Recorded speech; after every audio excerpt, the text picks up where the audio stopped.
not a lot of people understand how the work is divided at Savile Row. So, can you briefly explain what is the difference between the positions of cutter, coat maker, trouser maker, waistcoat maker, etc.?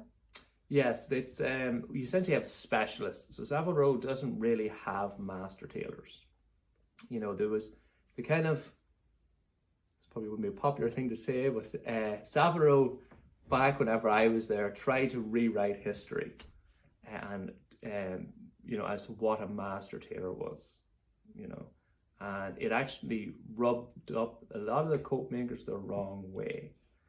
They've said that the master tailor owned the owned the business. They're the governor. They were never considered a master tailor. So I'm just going to debunk that theory right now. They're governors. There's no master tailors. Master tailor is somebody who can cut, make, fit, do everything. That's a master tailor. And they generally in factories would have a lot of master tailors. So one person who can do everything. It's typically a master tailor. But Savile Row, it would have one or two maybe master tailors, like Andrew Ramprip. He would be a master tailor. Andrew can cut, he can make, he can press, he can do everything. At Henry Poole's, they had specialists. Now, a lot of the old cutters would have started off perhaps first in trousers, moved on to coats, and then into cutting. Now, I have heard some people would theorize that they ended up as cutters going through all of those other roles because they couldn't make it as a coat, as a coat maker, as a trouser maker. They didn't have those kind of skills, that kind of dexterity that's needed. But they, having an understanding of how they're made them better at cutting. So what you have at, essentially, I can talk about Henry Poole's because that's where I work. Henry Poole's now has a salesperson. Whenever I was there was nobody worked directly in sales as their only job, if you like. They had the cutters who were salesmen.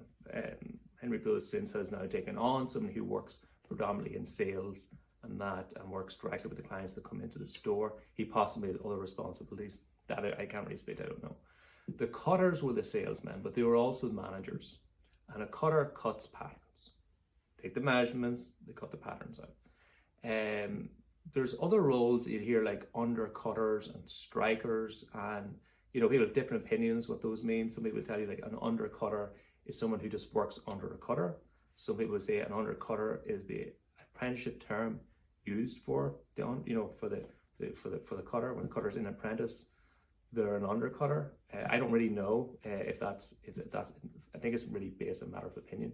A striker is somebody who strikes out pattern. So you have a pattern, they strike it out of cloth and cut it out from there. That's what a striker is. A trimmer is someone who trims the jobs, who works in the trimming room. And they know exactly how much of everything is required. So how much canvas you need for a coat, how much pocketing, buttons, threads. They organize all of that. And that is, it might sound like a mundane role, but it is actually very important because Henry Poole's back then used to use a lot of outside people. All their people now is in-house. And I can only speak to Henry Poole's, and I know for sure that they only have in-house people now. And they're probably the only tailors in Savile Row that do have everybody in-house. Most of them use outside people. They don't have the workshops in the same location because of the price of the rents, essentially. So you have a trimmer, so they made sure that everything that was needed, the lining, all of that went with the job, and then the job gets distributed to the different makers. And if they don't have the right materials there, it causes a slowdown in production. If you're waiting for something, if you're waiting for lining, anything like that causes delays and garments. Is not good if you're trying to run a well-oiled machine like Henry Poole. But then from there you have coat makers, and the coat makers make coats. They make the fittings, and then they make the finished garment as well. There's machiners, and machiners are also called pocket makers, another word for them, and they would machine the straight seams, they put in the pockets, sew the linings, in breast pockets, cross pockets, well pockets, to put in the pockets. This is in coats. And then that goes back to the coat maker. And while the coat maker is waiting for the pockets to be sewn in, they're typically making up the canvases. So whenever it comes back from the sheener, They trim the pockets down and start making the fitting. It's the pocket based, as it's called. Pocket base goes back to the cutter, who's the sales rep, and then meets the client and does the fitting.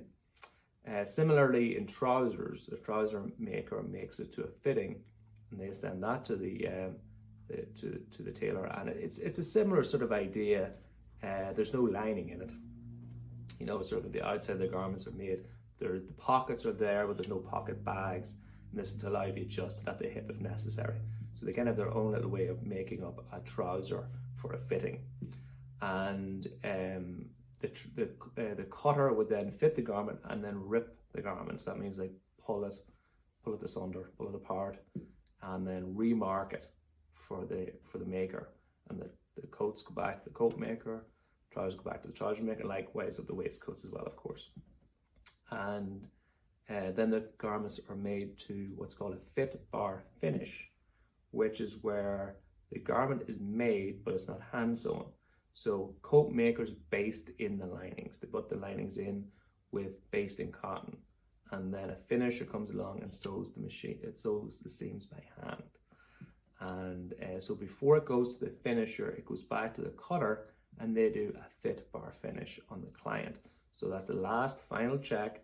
And really all they're making sure is that the alterations, the pocket based, were correct, that was actually what the issue was. A lot of issues can look like other issues. A lot of issues that look like cutting issues can actually be making issues as well. So it's up to the cutter to decide what they feel needs to be done to the garment to make sure that it's going to have the proper fit. And then the fit bar finish is to double check on that. So they're going to check sleeve lengths as well. They're obviously going to make sure it looks nice and clean around the collar, the back of the neck, the places where you usually get issues. That's what they're looking for. And if an alteration is required, it goes to the alteration tailor. Now, the alteration tailor is probably the closest you're going to get to a master tailor. Like, they generally know a lot about garment making and garment fitting, and I would think that the alteration tailor was probably the right hand of the cutter. The cutter could say, look, we tried this, it didn't work, I still have this problem, what else could it be? And a good experience alteration, be able to tell, look, let me have a look at it, maybe it's something, maybe the collar's tight in it, and they'll have a good look at the garment and then advise the cutter on how best to alter the garment. From there, it then goes to the finisher, both trousers and the waistcoat, both trousers and the coat, obviously a waistcoat as well. And we have, typically there's trouser alteration tailors, but some places you have an alteration you can do both trousers and coats. Depends on the individual whether they work on both or not. But as I said before, they're probably the closest to a master tailor that you'll find in a Savile Row company. And then it goes to the finishers. The finishers are usually women. In trousers, and it's probably coats as well, they do, with particularly trousers, they set in all the linings. They do it all by hand. And proportionately, they would probably do, I would say, probably 50% of the work and get a third of the pay. It's just, that's just the way it always, particularly the old school way of doing it. They're hand stitching in all the pocket bags. I mean, you kind of start wondering what the trouser maker actually does. I mean, it's like 4 seams, a waistband,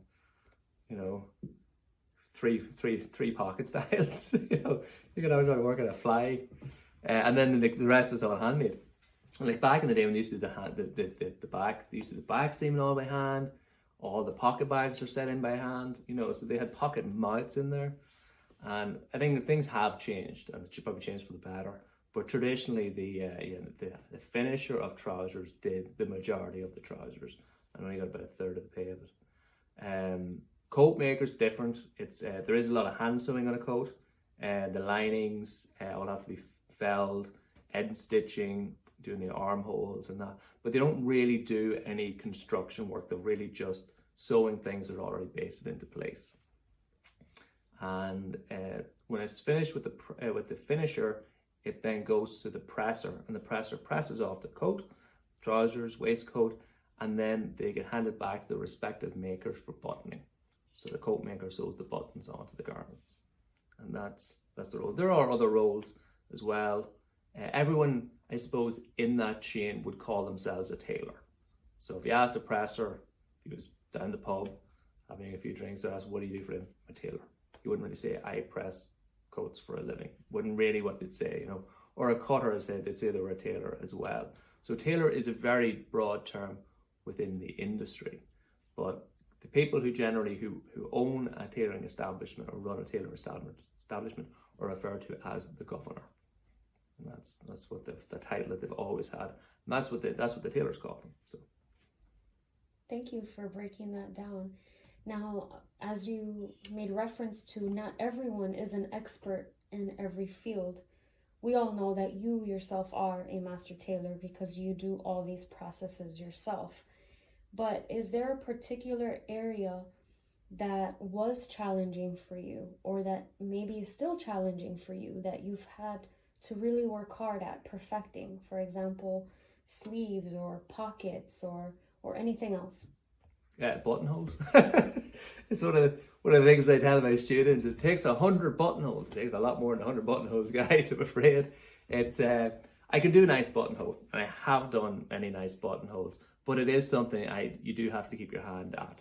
You know, like if I try to do, every time I finish a garment for myself, the last step is always putting the buttonholes, and depending on the fabric that you're dealing with. And you'll put in buttonholes, and some of them, like when you put it in, you'll be super proud of how it's turned out. And other times you look at it and you go, could have done a little bit better that time. But that is the characteristic of a hand stitched buttonhole. It isn't perfect. As Oscar Wilde once said, it's the closest link between art and nature, and it really is. Like your buttonholes, every buttonhole is unique, and I suppose from teaching it. I would look very closely at my own buttonholes, and I have noticed there is a reoccurring kind of style or shape that happens whenever I sew in one of my buttonholes. And I kind of like going, I would recognize it from another hole, given the different characteristics of it. But it is something, you always have to work on is your buttonholes. Hand stitching in general. I mean, if you're not hand sewing for a while, you slow down. It's getting the momentum in the hands. Whenever I was in New York, I actually used to get pains a lot in my knuckles, in my center knuckle, from hand sewing, particularly on heavy fabrics, because I was doing so much of it. And likely whenever I cut for a company for a while I was there, I started getting pains in my wrist from cutting all the time.